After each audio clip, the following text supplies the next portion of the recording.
Marx decía que las teorías se prueban en la práctica. Es que no puede ser que ni uno solo ha estado ni medio bien. Contrario a lo que creía Marx, las clases trabajadoras y el mundo se han vuelto cada vez más ricos. Es difícil entender cómo los que defendemos esta evolución, somos finalmente los que estamos del lado de los malos. El origen del fracaso del marxismo estaba en el marxismo.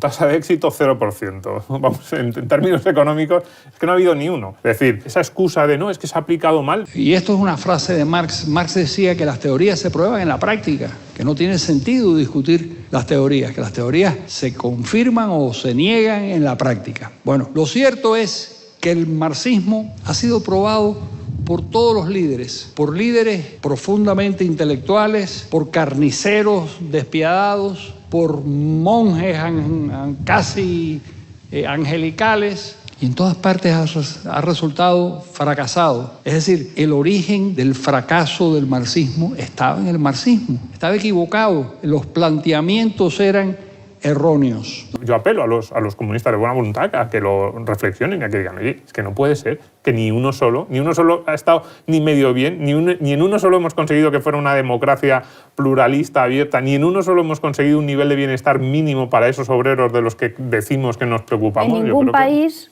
nadie ha sido feliz. Entonces se me ocurrió escribir las 10 causas psicológicas esenciales de por qué no se adapta a la naturaleza humana. En primer lugar, la imposición del colectivismo implica la represión del ego, del yo, y el yo es lo más importante que hay. Nosotros, desde que nos levantamos hasta que nos acostamos, estamos intentando mantener nuestro yo, nuestro ego por encima y junto a los demás. ¿Por qué? Porque vivimos en una sociedad de competencia y necesitamos tener un yo vigoroso para poder sobrevivir. Y cuando no tenemos un yo vigoroso, nos deprimimos y nos sentimos en el peor de los mundos. ¿Pero qué podía saber Carlos Marx de estas cosas? Regresemos a 1848. Ni siquiera Freud, con su psicoanálisis, que ya está bastante desprestigiado, había empezado sus estudios. Tampoco Darwin. ¿Qué sabía Carlos Marx del cerebro humano? ¿Qué podía saber Carlos Marx acerca de un hombre nuevo que tuviera en su cerebro la capacidad de dejar de pensar en sí mismo? Luego imponen el altruismo universal, pero prohíben el altruismo familiar, personal y amistoso. Es decir, tú tienes que amar al prójimo, estás obligado a amar al prójimo, y sin embargo tú no podías transmitirles tus bienes a tus hijos, tú no podías amar a la gente más íntima que estaban contigo. Hoy por hoy tenemos excelentes referentes de la psicología evolutiva y la neurociencia que nos pueden explicar cómo de hecho nuestro cerebro no está diseñado para el comunismo. Uno de ellos es David Boss, él es PhD, profesor de Harvard, y una de las frases de David Boss es: no existe un agente autónomo con intereses llamado sociedad. Esto es una imposibilidad lógica. La noción falsa del bien común. No hay sociedades en donde exista menos el bien común que en las sociedades comunistas. El bien común yo creo que no existe en ninguna parte, pero donde menos existe es en las sociedades comunistas, precisamente porque es una imposición arbitraria del marxismo y del comunismo. Si nosotros nos ponemos a hablar del capitalismo, tú me vas a decir, ¿a ti qué países te gustan? Me gusta Australia, Estados Unidos, Gran Bretaña, Alemania. Son países que han mejorado, que han prosperado, prósperos, ricos, con sus problemas. Y me vas a decir, pero tienen problemas. Sí, es que la realidad sí. Hemos mejorado mucho en los últimos 100 años, en los últimos 30 ni te cuento, pero la realidad es que sí hay problemas. Si queremos buscar una foto de Suecia, de un barrio marginal de Suecia, lo vamos a encontrar y vamos a encontrar una foto dura. Otro elemento esencial, la ruptura de los lazos familiares. Imponerle a las familias que no podían tratar los padres a los hijos, los hermanos a los hermanos, incluso los amigos. Imponer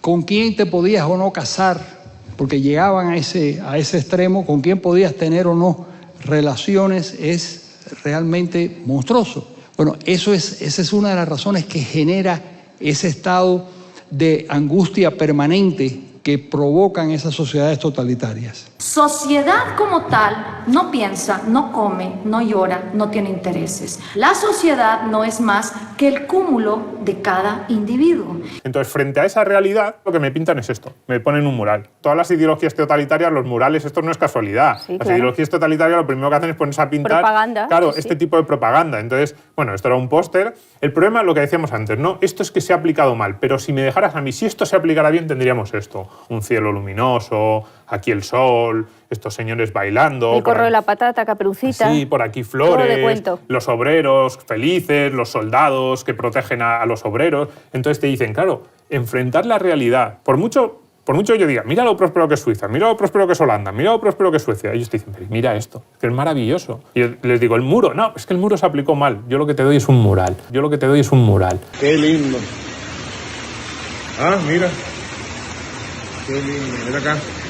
En Venezuela vamos a tener unas navidades felices, brillantes, llenas de luces y coloridos. Pero si eso no fuera poco, Steven Pinker escribió el libro ¿Cómo funciona nuestra mente? Y una de las frases de Steven Pinker es: el mejor argumento contra el totalitarismo es reconocer una naturaleza humana universal, que todos los seres humanos tenemos un deseo innato por la vida, la libertad y la búsqueda de la felicidad.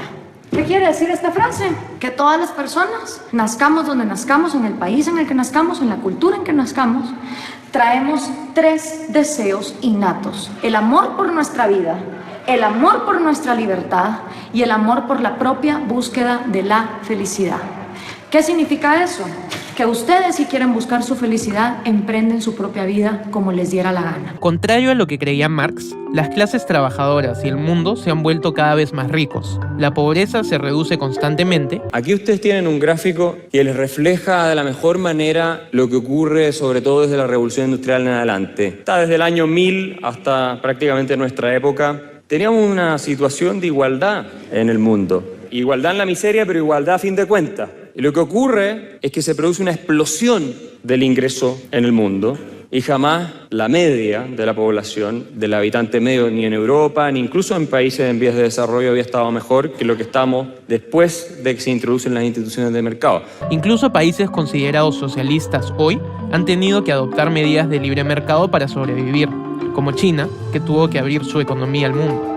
Además, países como Suecia o Dinamarca, considerados socialistas por algunos, en realidad están entre los 11 países más libres del mundo. Si ustedes lo quieren ver de otra forma, esta era la situación del mundo en 1800. El eje vertical es las expectativas de vida, el eje horizontal, ingreso per cápita. Mientras más arriba están estas pelotitas que representan países de distintas regiones, más alta es la expectativa de vida, mientras más a la derecha, más alto es el ingreso per cápita. ¿Qué ocurrió? Vean ustedes dónde está ahí bastante igualdad. Hay países europeos con niveles de ingreso y expectativas de vida similares a países africanos. Estamos hablando de 1800, esto no es mucho tiempo atrás.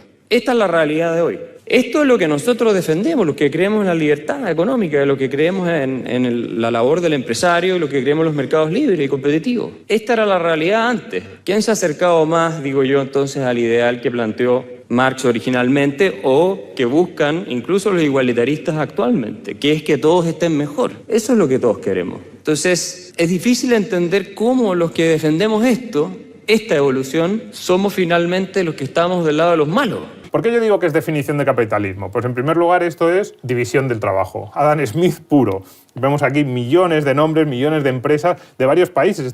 Esta película, por ejemplo, la de Che, es una coproducción, Estados Unidos, Francia, España. Entonces, mucha gente de diferentes lugares haciendo lo que decía Adam Smith hace 250 años. División del trabajo sin que haya un dedo director por parte del Estado que dice tú aquí, tú allí. No. El orden espontáneo, la mano invisible del mercado lleva a que un operador de cámara en Francia ofrezca su trabajo, a que una empresa que hace gráficos en España pues también acuda, a que un productor de Francia, de España y de Estados Unidos se pongan de acuerdo entre ellos, un actor mexicano con un director norteamericano. Esto es capitalismo puro. ¿Por qué es también definición de capitalismo? Porque hay que ser muy rico para poder dedicar dinero a estas cosas. Es verdad. Es decir, cuando dicen, lo hablábamos el otro día, el capitalismo es inmoral, el capitalismo solo se dedica dedica al consumismo. No hay ningún sistema, ni la democracia liberal, capitalista, occidental que conocemos, no ha habido ningún sistema en la historia de la humanidad que haya generado tanto arte, tanto obras diferentes que nos permiten pensar, que nos generan ocio. O sea, nunca ha habido ningún sistema que haya generado tantas formas de ocio como el capitalismo. Todos estos conocimientos de neurociencia que tienen David Bosch o Steven Pinker, obviamente Carlos Marx no lo sabía, porque la psicología y la neurociencia no se habían desarrollado, no habíamos avanzado en la ciencia como para descubrir el ADN. El otro gran error de Marx, él pensó que en su época ya se había descubierto todo, y no era así. La capacidad que tenemos, nuestro sistema, como ya hemos cubierto las necesidades básicas, para empezar a buscar otras nuevas. Nunca en la historia de la humanidad ha habido tanta creación. Las personas que van a verlo tienen que ser muy ricas. Uno, para poder pagar la entrada, pero bueno, eso es relativamente accesible, pero y para perder 2 horas de su vida en ir a ver una película. Cuando alguien exprese ideas comunistas, salten como un resorte, pero educadamente, y pregúntenle si piensa que los precios de las cosas los determinan las personas con sus gustos en los mercados y la cantidad de estos productos que hay en estos mercados. Pues de todo, si hay sobreproducción de uvas en el mercado, su precio cae. Y si algo sale al mercado con un precio alto, se bajará hasta que alguien lo compre. Oferta y demanda, ¿verdad? Como es así, pues te dirá que sí. Entonces, lo que puedes decirle es que entonces la teoría del valor que sustenta la teoría de la explotación que dio nacimiento al comunismo es falsa. En este momento, este individuo ya estará perdido. Dirá que lo comprobará y podréis seguir la cena tan amigos.